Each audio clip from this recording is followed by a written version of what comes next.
Hello, everyone, and welcome to another episode of Professional Doppelgamers, the podcast that brings the Gen X perspective to games industry commentary.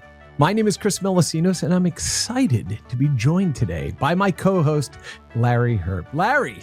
Chris. How are you, buddy? Well, we did it. We did it, yes! I don't know. First of all, we shipped it. You know, you and I. So what I'm talking about is we made a podcast last week. We recorded it and then we kicked it out last week. And we didn't really let's be clear. The cart is way before the horse. Oh my goodness! We don't have a website.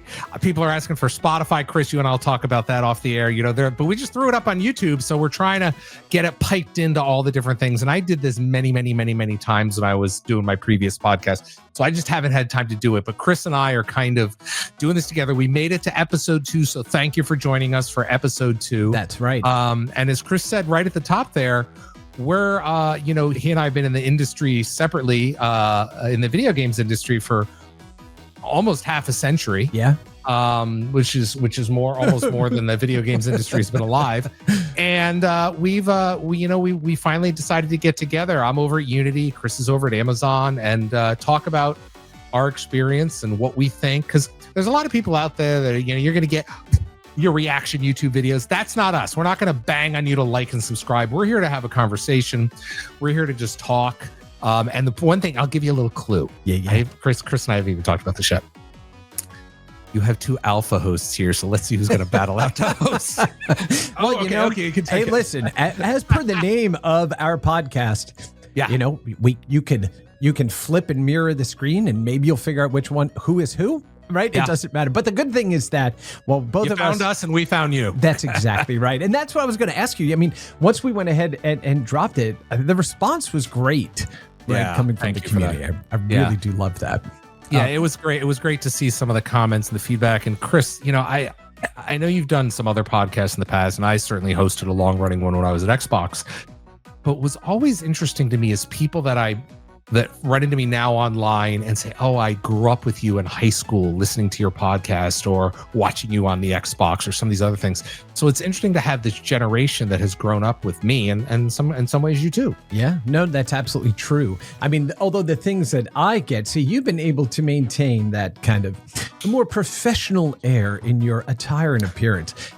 Google and images is not kind, right? So when you go back and you look back at our pictures from, back at the beginning of our career. When we had not gray hair. Yeah. Or maybe even boy band hair. Or what was with that soul patch that you had going there, buddy? And tinted glasses. Let's be clear, that's you. That's not me. I was always clean shaven. That is why Larry's the professional and I'm the guy that gets to muck about with him and talk through a bunch of this stuff. But no, again, I loved some of the comments, the feedback from, the followers that you have out there on X. The 2 that got me were the Office meme, right? Which was, oh, they're the same person. Yeah, that was one of them. Image. And then it was the one from Star Wars Episode 1. It's like, what is this? I can't believe there are 2 of them now. Two of them, yeah, right. So no, that was really lovely to see such a great response. I'm so happy that we kicked this stuff off. Now, you said that we don't have a website, and that's true. We don't have the website up. We're working on it. We are working on it. So we went out and made sure that we grabbed all of the socials with all of our names in place. So we're going to start to post those links there into the show notes at the bottom of the video. And as we go ahead and continue to push this stuff out to a variety of different services, we hope to meet you wherever you like to be, right? And that's the goal here. So yeah. More importantly, you found us, you joined us. We're going to be 2 guys sitting here talking about video games, our business in them, our role in them, the games we play, the games we help make, the services we help make, and what we do and why we still love this business. I love this business. I know, Chris, I know you do. And I'm just so thrilled to be able to share the stage with you. Oh, likewise, buddy. Likewise. So, all right. Well, why don't we go ahead and, we should also mention, right? So as Larry said, we are looking at other avenues to go ahead and bring this. So more to come on that front. And we're currently playing with the format. And this is going to probably change a little bit over time. We want to know what you want to hear from us, things that work, things that don't, right? So this is a work in progress. This we want to build with you all. So why don't we? Yeah, tell us what you like. Tell us what you don't like. we're not going to do a talent competition because I certainly don't have any. But we want to mix it up. We want to make it interesting. We don't, there's hundreds, if not thousands, of talking head podcasts out there. You're going to see a lot of people that were like fanboys that decided to spin up which podcast, which is great. I love those. But what you're going to see is people that have actually worked in the industry for a significant time and shipped a lot of products for video games. Yep. 2 longtime game guys ready to go ahead and talk about this stuff. So why don't we jump in and let's go. Larry, were there any big news stories that kind of captured your attention this week, or things that popped into the front of your brain pan that you want to share with us? I do have. Okay? I've got my notes over here, just to be clear, Chris. So I want to pull those up there. Yeah. So there's a couple things I'm excited. I saw that. So first of all, this gets into the time of the year when we and I've got a couple screens over here, so apologies if I'm looking off. But this gets into the time of year where we're right into August. August is right about here. So for most of us in the Northern Hemisphere, it's halfway through summer. Well, more than halfway through summer. And for those of you not in the Northern Hemisphere, in the Southern Hemisphere, it's halfway through winter or beyond. Sweltering summer. Yeah, I got to tell you something, Chris. If you look at me, I'm in like resort casual wear, because it is Seattle in July and August and somewhat September is one of the most spectacular places in the planet for me. It's 72. It's sunny. There's no humidity. There's no insects. There's a smooth breeze. I feel like I'm living in Hawaii. So I am going full casual today. But the summer is bringing on some announcements. What I was getting at is we've got Gamescom coming up in Cologne, Germany. I've been many, many years hosted many events over there. I know you've been over as well, Chris, right? Yeah. Love it. Love the conference. Unfortunately, I'm not going to be able to head over there this year. Too many other things going on, right? But yes, beautiful city, an amazing conference. I think last year is something like 350,000 people. Right? You can't get your head around it until you see it. But in any event, it was announced a few days ago from my friends at Xbox that they're going to have a Hollow Knight Silksong playable public demo at Gamescom. And I know it's following up on a huge game, Hollow Knight. So I know that folks are excited about that. And I think it's made in Unity, which is where I work. So we didn't do anything with it. We just made the engine. But I'm just saying, I'm pretty sure it's made in Unity. Let's see. Shinobi Art of Vengeance is coming out this week, August 29th. Yep. EA Sports FC coming to Switch too. Frostpunk has getting a PlayStation, Xbox physical edition. Just a bunch of others. Oh, I'm playing the heck out of Donkey Kong. Yes, and we're going to get to what we're playing later, right? We're going to get to what we're playing a little bit later and some recommendations there. But yes, oh my gosh, what an incredible game.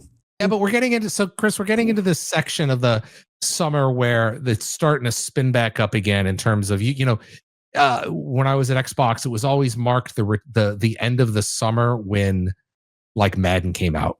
Right, because that meant that fall was here. Yeah. So let's go over some of the news you have. Well, I was going to say, isn't Starbucks didn't they just announce they're going to be bringing out the pumpkin spice earlier? Chris, I'm going to hang up right now and leave this call. I do not want to talk about pumpkin spice. That is a blight on society. I'm not saying I disagree with you, but what I'm saying is that there are other interests trying to bring autumn into summer, right? So we can. I was just at Costco. I tweeted this out, and they've already got the Halloween stuff up. I'm like, some Christmas stuff.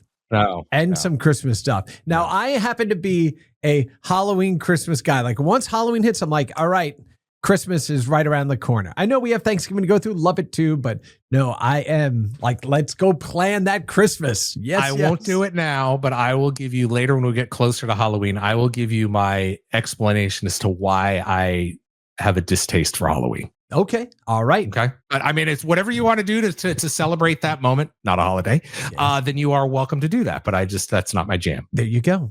All right. So see, listeners, something else to look forward to. By the way, the orange is not for Halloween. It's for Syracuse. I don't know. There you go. All right.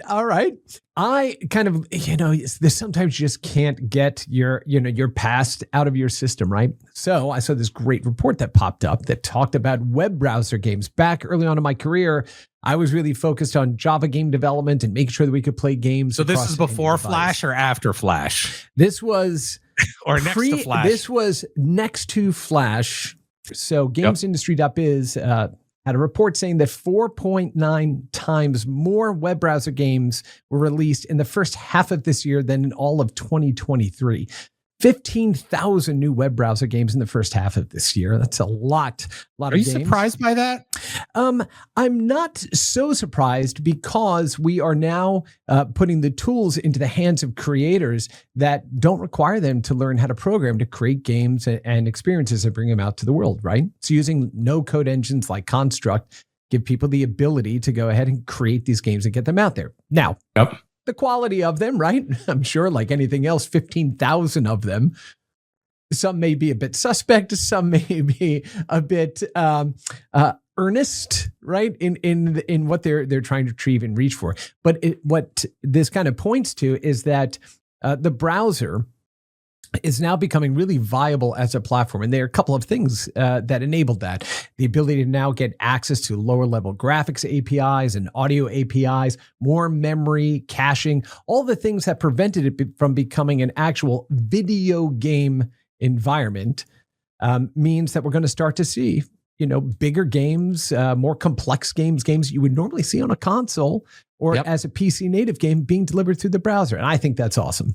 Well, to your point, I was in Montreal. I've said it before. I work at Unity now, which is one of the major engines, game engines that people are using for constructing and developing and creating games and experiences. And I was up there and I was doing a talk to a bunch of developers, and we were talking about that. Is that Unity is delivering like console quality games, or has the ability now to deliver console quality games right into, to your point, the browser. Yep. So now we just can play whatever. I mean, some of the things I can do in the browser now are amazing. Yeah, it's absolutely true. And the thing is with network connection speeds, just absolutely exploding, right? Things like 5G overbuild, you now are spinning these things up within seconds instead of waiting for minutes for them to download, right? So what I think is really cool about this, Larry, is the opportunity to build not video games, but big, massive instant jump in to play kind of experiences that are interactive, right? So we can really change the way we think about what a video game is versus what playing in electronic entertainment is. Yep. So much opportunity there. Yeah. So much. No, I'm with you on that. I'm excited to see what people are doing. And to your point of, again, I don't want to pimp Unity out too much. That's my day job. No. But that we've got a whole AI section where you can go in and it'll help you create. So download the personal edition of Unity and start creating a game. And do me a favor, hit me up on X or Blue Sky and let me know your game is. I would love to take a look at it. Chris is over on Blue Sky with me. That's right. I'm over on X. So feel free to hit us there and we'll love to take a look at your game. Yeah. And maybe at some point we have a Discord going. So we're going to centralize some of this stuff. Larry doesn't know about that stuff, but I've been busy getting some stuff put together. But we have a lot more to come. Yeah, we sure do. And so another piece of local news, Continues Arcade is now in beta mode here in Alexandria, Virginia. This is an arcade that was actually started by a very good friend of mine. We kind of discussed it during when the pandemic hit and everything else. He's like, man, we're really missing kind of an arcade that not only is for people who grew up and loved playing those games, but also to make sure that people that may not like games but want really good food and cocktails can come in and enjoy those as well. So it's not just like a barcade, which is drinks with some video games. It's actually got a proper like kitchen and restaurant and okay. Exactly. So a bunch of of local beers on tap, incredible craft cocktails, great menu that is all video game themed. My favorite was the Atari Lynx, which was a short rib grilled cheese, which was fantastic. One of my favorite consoles, handheld console, Atari Lynx with clacks. Yes, with so many amazing bangers on that machine. So good. Designed by friend RJ Michael, right? And his engineering wizard partner, Dave Needle, who unfortunately we lost a few years ago. And I got my Lynx signed by RJ. So I'm like, oh wow. Anyway, so they have more than 60 arcade games in there. And what's really cool about it versus a barcade, which like you said, it's a barcade, it's a bar, and then there's machines there to kind of get that nostalgia vibe.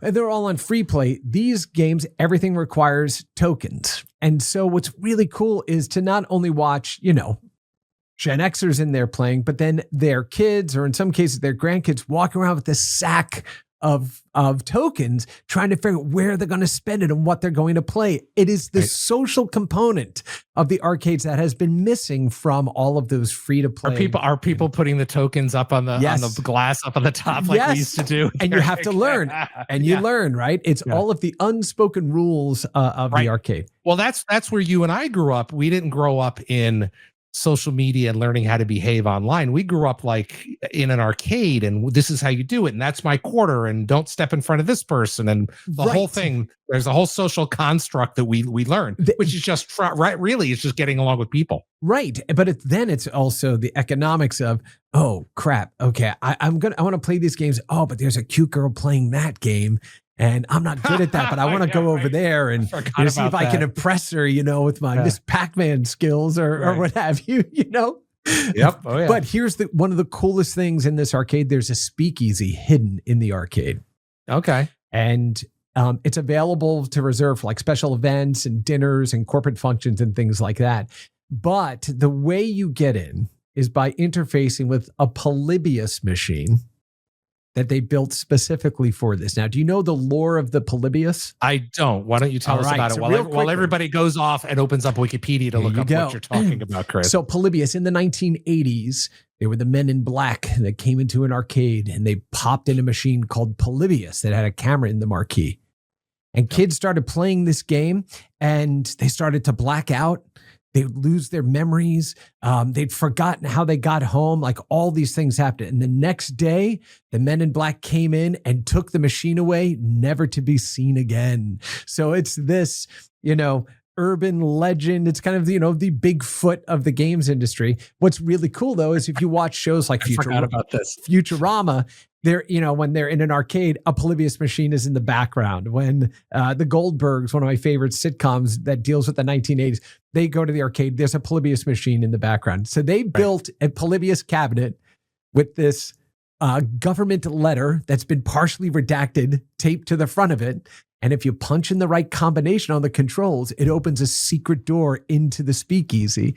And inside the speakeasy is a chronology of the history of video games, starting at Pong and the Odyssey 200, all the way around to modern machines. So I went in and helped them to kind of build that timeline out and craft it. It's amazing. So if you happen to be visiting the DC area, Continues Arcade, hit me up on any of the socials where this is found and I can give you more information. But yeah. Well, you know what? We should talk about it because, I had a chance to, prior to him passing away, go up and spend an afternoon with Ralph Baer at his house in New Hampshire. Yeah. Who is the ultimate grandfather of video games. And that's a very famous podcast I did with him. And we should talk about that. But anyway, that sounds great. And we will talk because I did the same. And I have video of myself up on YouTube playing with him on the brown box prototype. Me too. Yeah. Me too. See, this is the magic, the magic of the professional Doppelgamers podcast. For sure. We all did the same thing. Anyway, those are the kind of the piece of news that are popping into my brain here for today. Well, that's great stuff. I mean, there's also, I also want to be clear, is we're not going to cover all the news. No, we're going to just cover the headlines. There's enough news feeds out there for you to find your own. We just want you to come in here and be part of our conversation, whether you're doing it in the YouTube comments below or you're hitting up on social. We're just happy to have you. And we, Chris and I just, as you can see, we just like to talk about games. So let's get to buying.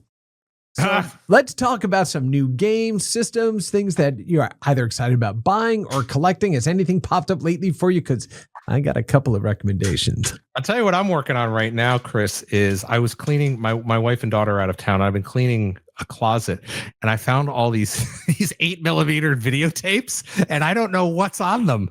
So I've got like a whole bunch here and I've got to figure out what's on them. So I've got to go find a friend of mine. I used to do. He was one of my podcast co-hosts. He was the original operations director for Xbox Live, and now he's over at Pokemon.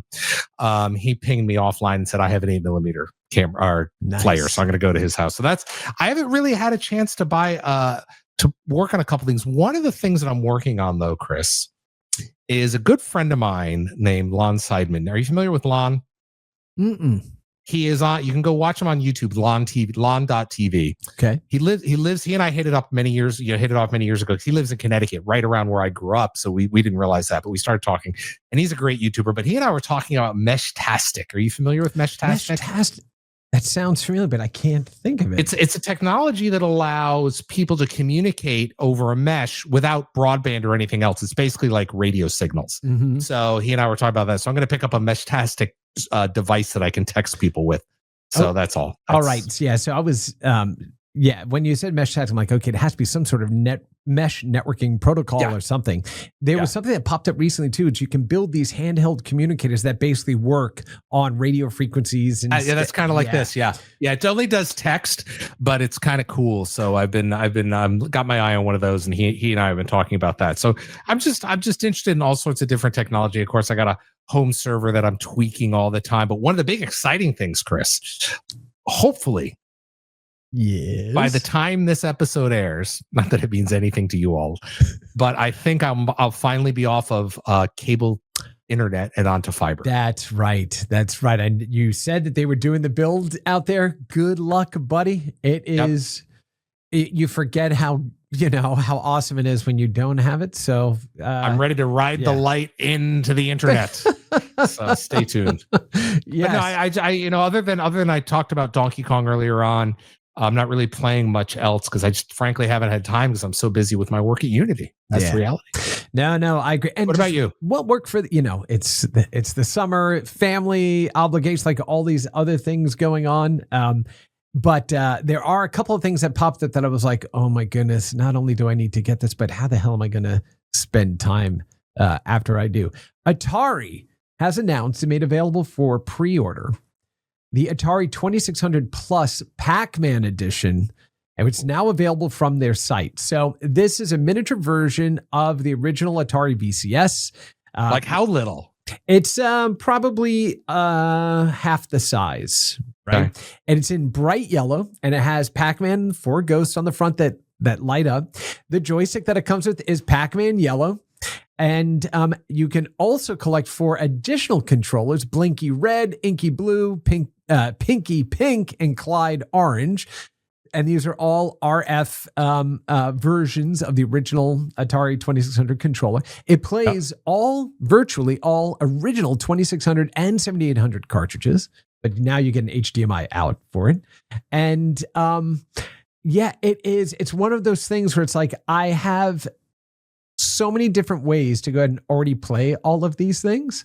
Yep. But oh my God, is that the most awesome looking little chunk of plastic?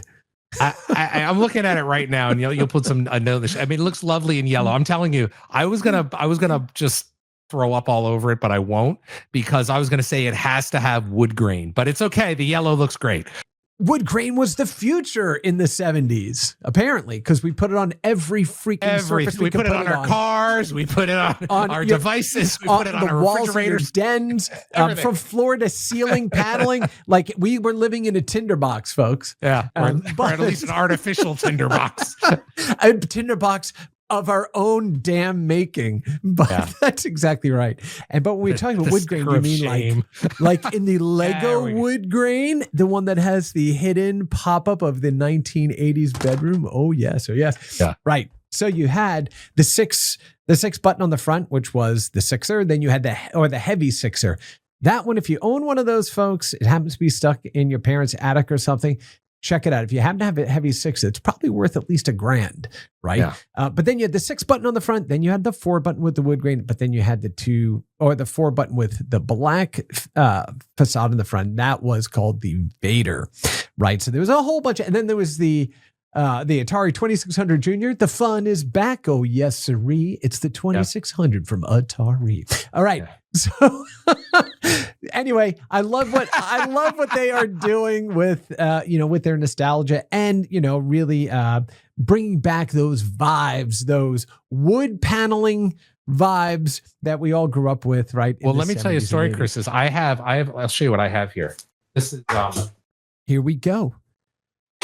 It's time to check Larry's closet. What has he got? I'm back. When I I have a young daughter, and when I started introducing her to video games, I introduced her with one of these, which is one of the retro systems that came out a couple of years ago, and a single joystick with, it had a button here, and it's kind of got a trigger and it's got a paddle. But this is what she learned on, because I was not going to have her jump right away to like Angry Birds or something. Right. I said, no. We need to play with 8-bit dots on the screen and beep, boop, beep, beep, boop. That's what we're doing. Now look at that joystick controller. So that reminds me of the Wiko controllers. Remember the Wikos? They were the black base with the red handlebar, the red bat, and then you would have the button on the top to press. That one's got the trigger, and it's got the paddle on it as well. Yeah, it's got the paddle over here. It's got the single button. It's got a little bit of action back here. So it's got a lot going on in this. It's got some action in the back section. It sure does. That's what it is. So I remember when my oldest was a little kid, I introduced her to the Commodore VIC-20, which is what I grew up learning to program on, and we loaded a game off a cassette. And we went to get a drink while we waited for it to load. We came back. We typed. Wait a minute. Did you say Atari VIC-20? No, the Commodore VIC-20. Okay, I was gonna because it's a Commodore VIC-20. Okay. Commodore VIC-20. Yes. Computers for the masses, not the classes. Right. Yeah. Right. And so we came back, and then we typed run. And now I'm gonna have to go back and check the audio, because I'm gonna go and I'm gonna edit that out. And so we typed run, and she's like, "What is it?" I said, "It's called Pong," right? And so you have to make sure that you don't miss the ball. And she's like, "What ball?" And I was like, "The ball there." She goes, "Do you mean that square?" And I was like, "Yeah, when we were kids." It's a valid comment. It's a valid comment. Anyway, so that's what I'm really excited about doing the pre-order for. So make sure you go ahead and do it. But then also, secondly, I've been digging through the Switch store and really going in and looking at their low price and sales games. There are so many awesome games to be discovered there that I either missed or had on other platforms, but the prices are so ridiculously low on some of them, like $2, $3, right? It was an easy lever to pull. So I picked up like Lego Bricktails, SteamWorld Dig, Retro City Rampage DX, which is a phenomenal top-down 2D pixel art kind of Grand Theft Auto game on the Switch. So those are the things I've been occupying my sales time with, right? Buying a couple of those games and refreshing the library there. Always good to find a new discovery and check out some old classics as well. Absolutely. I do have to say, there was one game called West of Loathing. I don't know if we talked about it last time, but it's a line drawing, black and white, humorous, Western-based role-playing game. And the very first item that you discover, I think it's called like Stupid Walking or Walking Stupid. It's just a book that you pick up in your inventory, and when you enable it, it changes the walk animation cycle of your character, where all of a sudden they just start slinking across the ground like a snake, or they're tumbling like a tumbleweed. How do you undo it? Do you read the book again? Yeah, no, I don't even know, because it's so good and hilarious. You don't undo it. You just let it go. Okay, that's fair. That's fair. Now, look, we're jumping into what we've been playing. You said that you haven't had much time to play. You're playing around with tech and other platforms here, but you have been playing a bit of Donkey Kong, right? Yeah, playing a little bit of Donkey Kong Bonanza, and it's just banana. Yeah, it's just a ton of fun, and it's interesting to see. I always love seeing the game mechanic, like you have to dig and pound down, and how they create a sandbox for you to play in, but not break. Right? Because breaking games, doing things in games you're not supposed to, or they hadn't anticipated, but it feels like it's fantastic. So I'm just having a ton of fun with that. Yeah, I've not gotten very far into it. I've gotten past obviously the title screen, right, which takes a little time, because one of the things I first started to do when I jumped in was, I can just break everything in here. Yeah. Did I break that one little rock that's sitting up there? Maybe I need to climb. Yeah. So as somebody who can get right down into that rabbit hole of trying to complete all of those things, I was like, oh no. But once you kind of get that out of your system, man, what an incredible game. I mean, Nintendo, they are at the top of their game, no pun intended, when it comes to crafting these type of experiences. Just extraordinary. I'm loving it. Absolutely loving it. And then I tried out the Happy Gilmore 2 golf game. So the Happy Gilmore 2 movie just came out. I don't remember anybody asking for that. Nobody asked for it. It is a slap happy See what I did there? Type of game, low poly, and it's fun to jump in and play. And, it perfectly complemented the movie. I loved the movie. Yes, it's not Oppenheimer, but it is a hysterical, feel good, just laugh all the way through movie. There's room for all of these types of games, I Chris. agree. And not games, just the movie as well. Yeah. We just laughed through the entire thing. You know exactly what you get when you're walking through the door, and they delivered on every front. So that's all you can ask. Yeah, that's if all you're you a can Happy ask for. Gilmore fan, definitely go check out the new one. So yeah, so that's what I've been playing and messing about with. Yeah, no, it's been a lot of fun. I mean, hey, you watching us and listening to us, tell us what you're playing, what we should take a look at, drop it in the comments. Yeah. And if there are challenges for us, challenge us to go and play a game or something we haven't experienced before, or something you think that can stump us. Where does it sit in the timeline? Yeah, those types of things. That's definitely the stuff that we want to hear from you about.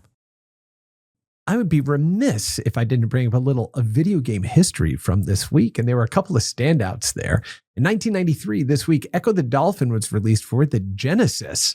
If you remember the Echo the Dolphin game. Oh, I bought it. I remember playing that. Mm-hmm. And you were like, I'm playing as a dolphin. What do I do? That's exactly my first. And I was like, I've got sonar. Okay. Yeah. Okay. Yeah. Beautiful, beautiful game. Police Knots this week, 1994, Police Knots by Hideo Kojima launches for the NEC PC 98. Did you ever play Police Knots?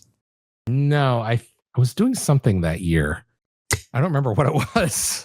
Well, that was the year I got married. So I was in radio that year, so I know that radio consumed a lot of my time. Yeah, and then here you go, 1999, Seaman for the Dreamcast.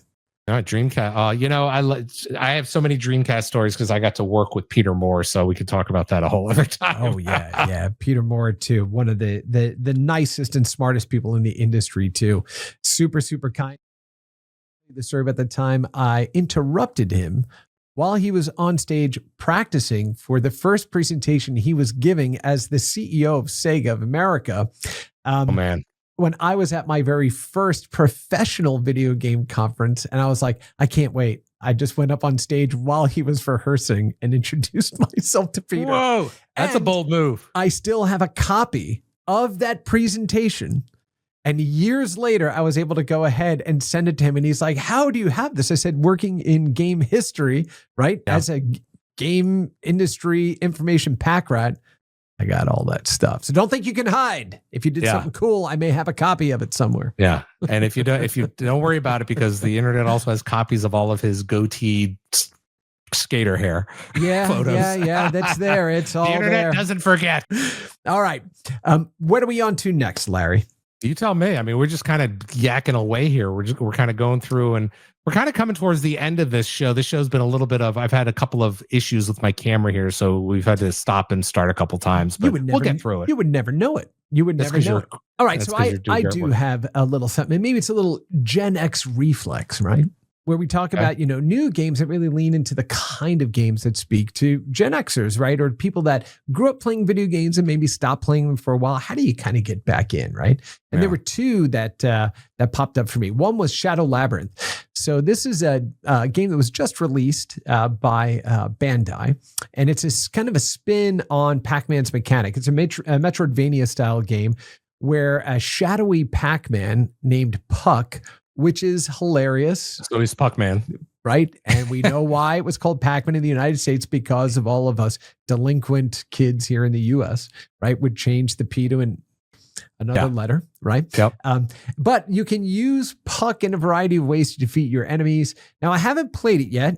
I've watched several videos on it. It has some mixed reviews, but I'm Wait a minute. I changed it to Duckman. Is that what you did? What a good young man. Golly gee. Well, gee.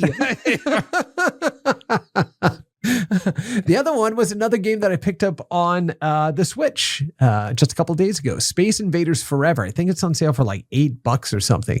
And it includes 3 different versions of Space Invaders. Space Invaders Extreme, which I loved on the DS. And it just completely took the wave attack mechanics and added, special power-ups and things to it. Really good soundtrack. Amazing, amazing game. It's worth it just for that. But they also have Space Invaders Gigamax 4, which is a 4-person couch co-op multiplayer version. All right. And then Arkanoid versus Space Invaders. So as the Also invaders a are good one. coming, you hold your Switch in Tate mode, which is rotate mode, right? And then you use your finger to move the Arkanoid paddle at the bottom, and you have to bounce their bullets back up to them. And there's all those Arkanoid and Space Invaders mechanics in there. So A lot of fun. Yeah, so those are a couple of games that kind of touch on the games that we grew up playing and are still amazing to play today. I don't know. I love it. I'm gonna have to go check these out. Like I said earlier, it's so beautiful in here in Seattle. Last thing I want to do is stay inside. I want to go outside and just soak up the vitamin D and all the beauty that is summer. That's right. Well, you can go suck up the vitamin D and all the beauty is that summer there. We're going to try to stay a little bit cool because even here at 7 o'clock in the evening, it is 91 degrees and the humidity is off the chart here. But we're heading towards calmer weather for the weekend, which we're really looking forward to. But yeah. But that's going to wrap it up, I think, for us today on Professional. Already done? Wow. We have been going through. First of all, I want to thank you if you made it this far. Congratulations. Yes. So thank you for joining us in episode 2. We're really open to your feedback. Like we said, hit us on social, hit us in the YouTube comments. Chris and I are in there chatting away on the comments and responding if you have any questions, or we're on social responding as well. But like I said, we're pleased to be here, and we don't want to be just another couple of guys doing a podcast and 2 boxes on your screen or in your ears. We want to give you a little bit of insight and a little history of our experience in this industry that you love, that I love, and that Chris loves. So yeah, absolutely. Ask us those questions on social. Make sure that we go ahead and understand what you want to hear. And like I always say, as you were just pointing out, you want to get outside and do these things. And yeah, life is too short. It's not a single player game that we go through life in, right? Make sure you get out there, play the games you like with the people you love. That's what it's about. And so, Larry, thank you so much, buddy, for your time. Chris, thank you again. And thank you, dear listeners and viewers, for joining us and letting us kind of interrupt your day here. We hope you enjoyed it, and we'll see you guys next time. Bye-bye, everybody. Bye-bye.